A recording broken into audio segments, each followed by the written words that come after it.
My name is Jessica, and I'm 35 years old. If you had told me a year ago that I would be struck by my own mother at my sister's wedding, in front of guests, cameras, and chandeliers, I wouldn't have believed you. But maybe I should have. Because when you grow up being invisible, you learn early on that love can have conditions. And mine always came with silence. I was the eldest daughter, the one who followed the rules, brought home good grades, and never needed extra attention. I was the one who always waited to be noticed, thinking maybe one day someone would turn and say, "We're proud of you, Jessica." But they never did, because all the attention was already taken by Olivia, my younger sister. Growing up, Olivia was the sun in my mother's world. She didn't just receive love, she absorbed it like oxygen, leaving none for the rest of us. When Olivia cried, the earth stopped spinning. When she smiled, my mother, Amanda, smiled bigger. I remember once breaking my wrist during school sports. I walked into the house crying softly. But all I got was, "Olivia had a long day too, Jessica. Don't be dramatic." That was Amanda's favorite line. Don't be dramatic. It was her way of minimizing me, boxing me up, keeping me small, while Olivia got all the room to shine. As I grew older, I learned to stay in the background. I focused on work, on stability, on building a life without chaos. I never expected much from my family, but deep inside, a small voice always hoped they'd someday see me. And maybe, just maybe, Olivia's wedding was my chance. A big, formal event. Fancy venue. All family present. I didn't want attention. I just wanted to be treated like I belonged. I spent hours preparing. Chose a wine-colored dress, elegant, modest, perfect for an outdoor lakeview wedding. My hair was done up neatly, my makeup natural. I looked in the mirror and told myself, this time, you'll walk in with your head held high. I had no idea that what awaited me wasn't respect, but another reminder of how little I mattered. The wedding venue was the kind you'd see in a glossy bridal magazine, a lakeside resort in Silver Grove, known for its sparkling fountains, hanging floral chandeliers, and glass-ceiling banquet halls that caught every ounce of daylight. It was the kind of place that whispered wealth in every corner, the kind of place where perfection was expected. As my car rolled through the grand iron gates, I stared out the window, my heart pounding. I had told myself to be calm, to be composed. This wasn't about me. This was Olivia's day, and I would play the role they'd always given me, the background sister with a polite smile. A valet opened the door, giving me a professional nod. I stepped out slowly, smoothing the soft folds of my dress. It was deep burgundy, not flashy, not loud, just like me. I clutched my small purse and walked toward the entrance with quiet confidence. Just as I reached the front lobby, the double glass doors of the main hall gleaming ahead, I heard a familiar voice, sharp and clipped. Jessica. I turned, and there she was, Amanda, my mother.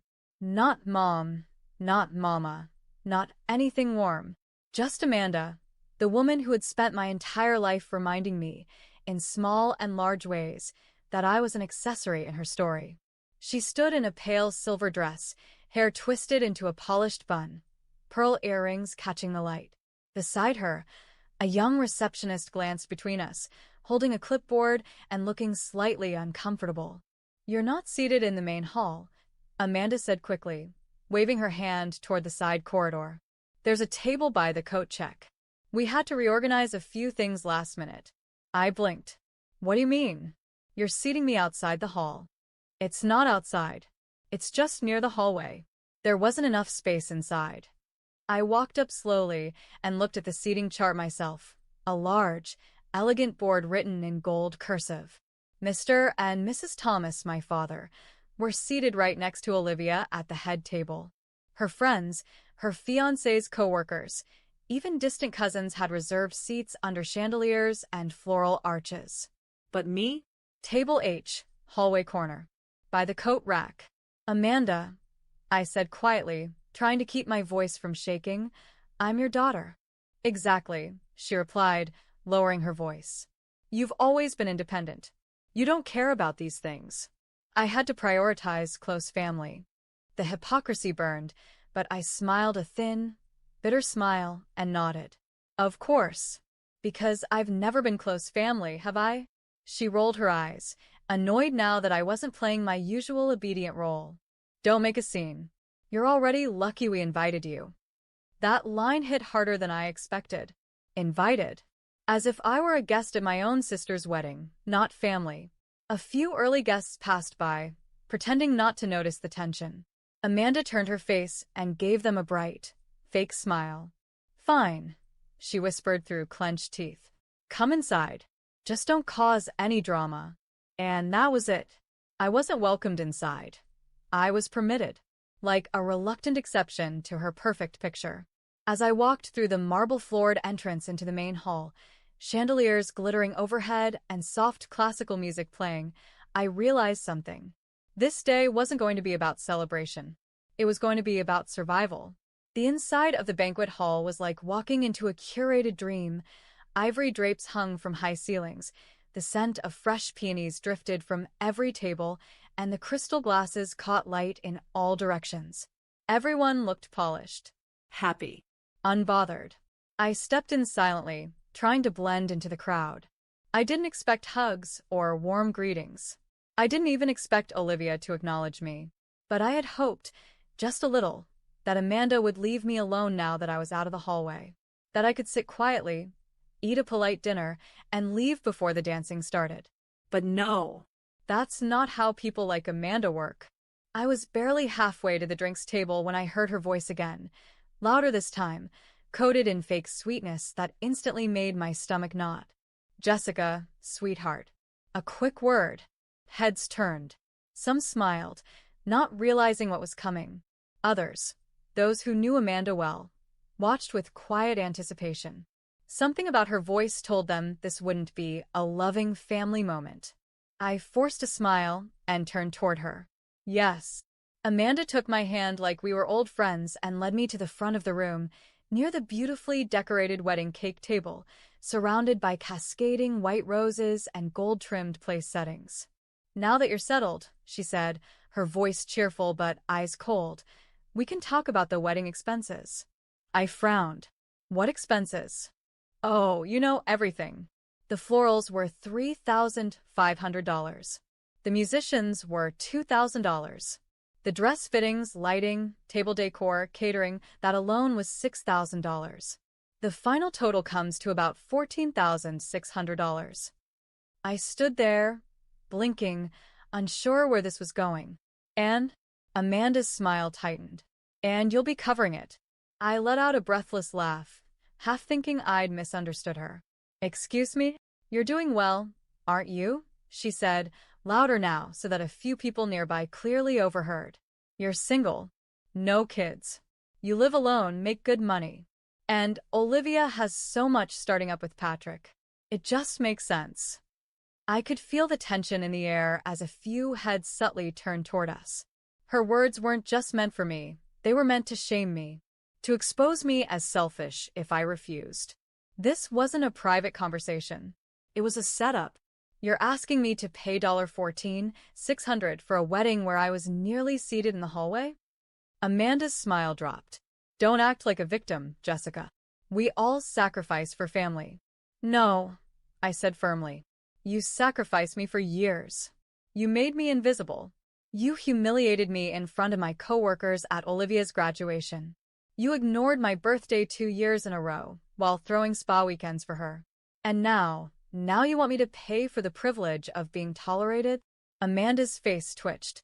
For a second, I saw the mask slip, and what lay beneath was pure, seething rage. You ungrateful little. She stopped herself, her hands balling into fists. I turned to walk away, heart racing, done with the scene, done with being made a puppet for everyone else's comfort. But before I could take a single step, she grabbed the crystal wine bottle off the serving table and swung. It hit me square on the side of my forehead. There was no warning, no time to block or duck. Just the crack of glass against bone, the stunned gasps from the guests, and the violent ringing in my ears. Pain flared immediately. My knees gave out.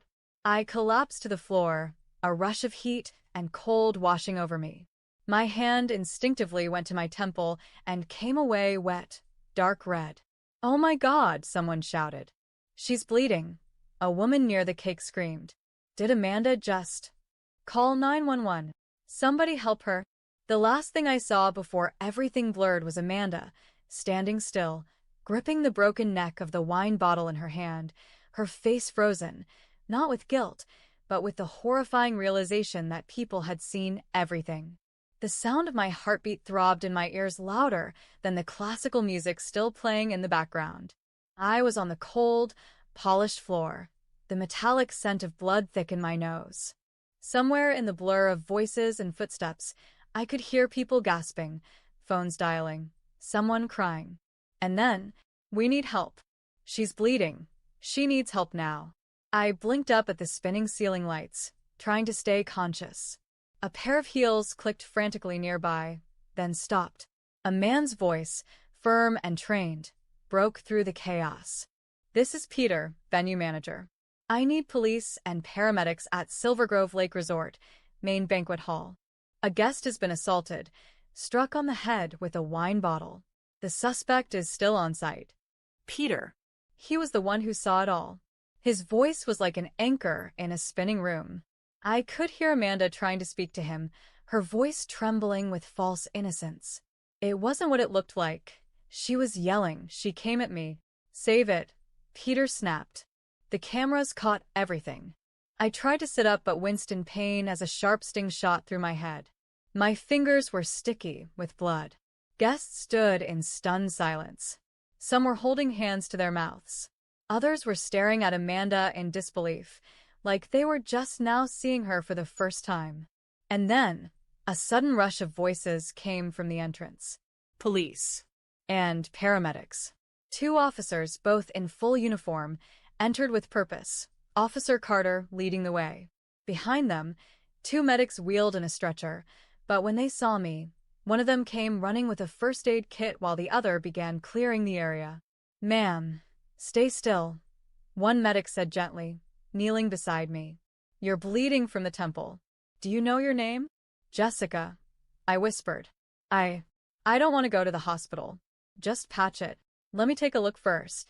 He carefully checked the gash, cleaned the area with cool antiseptic, then applied gauze and bandages. It hurt. Badly. But it was manageable. "It's a clean laceration. No fracture. You're lucky, but you'll have a headache and some swelling. You're stable enough to stay, but no stress. No more shocks tonight." I let out a breathless laugh. Too late for that. Meanwhile, Officer Carter turned toward Amanda, who stood stiffly, hands clenched, her eyes darting around the room. "Ma'am, are you the one who struck the victim?" Amanda opened her mouth, but Peter stepped forward, holding his phone out. "She did it, right in front of all of us. I've got security footage. It's all here." The officer nodded. "That's more than enough." He turned back to Amanda. "Ma'am, you are under arrest for assault with a deadly object. You have the right to remain silent." Gasps rose again from the guests. Amanda's face turned white as the officer stepped forward, pulling her arms behind her back and cuffing her. "Wait, I'm her mother," she cried. "I didn't mean. This is my daughter." "Exactly," I muttered. "And you still hit me." The guests stepped away as Amanda was escorted out, her silver heels clicking hollowly across the marble floor. A few tried to avoid her gaze. Others whispered behind hands. Her power, her image was gone. She didn't look back at me, and for the first time, I didn't want her to. I looked up at Peter and Officer Carter. "Thank you," I whispered. Peter nodded, his voice calm and certain. "You didn't deserve that. And now everyone knows it." And for the first time in my life, they did. As Amanda was led out of the hall in handcuffs, a ripple of stunned silence followed her. The clinking of glasses stopped. The music faded. Even the chandeliers seemed to lose their shine. The perfect wedding Olivia had dreamed of, the one Amanda had orchestrated to a T, was unraveling, and fast. I sat near the back of the hall, a cold compress now pressed gently against the side of my head. My dress was wrinkled, my hair messy, and a faint trail of dried blood marked the side of my cheek. But despite the discomfort, I sat tall. I had never felt more seen. Across the hall, Olivia stood frozen, a glass of champagne still in her hand. Her veil had slipped slightly off-center, and her carefully lined lips were parted in disbelief. She was staring at the exit Amanda had just been dragged through, not in sorrow, but in shock. Not because her mother had hit me, but because it happened in front of everyone. Her fiancé, Patrick, emerged from the groom's suite, confused by the whispering, the staring, the tension. He rushed forward and approached one of the guests. "What happened?" The guest hesitated, then leaned in. "Your mother-in-law just hit her older daughter with a wine bottle in front of everyone." Patrick's brows furrowed as he looked around and spotted me sitting by the wall, the paramedic still beside me. His expression shifted from confusion to concern in an instant, and he walked straight over. "Jessica, are you okay?" I looked up. Physically, yes. Mentally? That's still being decided. "I'm so sorry. I had no idea." His voice trailed off as he looked at the bandage, the blood on my sleeve. "She did that to you?" I nodded, because I wouldn't give her $14,000. His face hardened. Just then, Susan, Patrick's mother, walked over quickly. She looked like she had just arrived from a nearby lounge, her face tense. She went straight to Patrick and quietly pulled out her phone. "We need to talk. In private." "Now?" Patrick asked, still looking at me. "Yes." "Now." They stepped a few feet away, near the glass windows. I didn't hear what she said, but I saw Patrick's expression shift as he read something on her phone. First came disbelief, then horror, then something else, betrayal. He looked up slowly, his eyes scanning the room until they landed on Olivia. He didn't wait. He walked straight toward her, phone in hand. "Olivia," he said, voice calm but sharp. "Can we talk?" She smiled, but it didn't reach her eyes. "Baby, I know this day's been crazy, but I promise I had nothing to do with." "Save it." The smile vanished. "What are you talking about?" Patrick raised the phone and held it between them. "Your stylist's assistant accidentally forwarded her chat backup to my mother's account. All of it. The messages where you said you were training me like a puppy. The part where you said once we were married, you'd slowly make me dependent. The one where you said, and I quote, 'If I play sweet with Susan, that lake house will be mine by summer.'" Olivia's face turned pale. "Those were jokes," she whispered. "Just harmless stuff between friends." "Then explain this one," he said, scrolling. "In 6 months, I'll have everything in my name. He's so easy to manage. I'll cry if I have to. That always works." Now, everyone in the hall was staring. Whispers filled the air like static. Olivia turned, desperate now. "You don't believe her, do you? Jessica's been poisoning everyone against me." Patrick stepped back. "No." "Jessica's been surviving in silence for years. I see that now.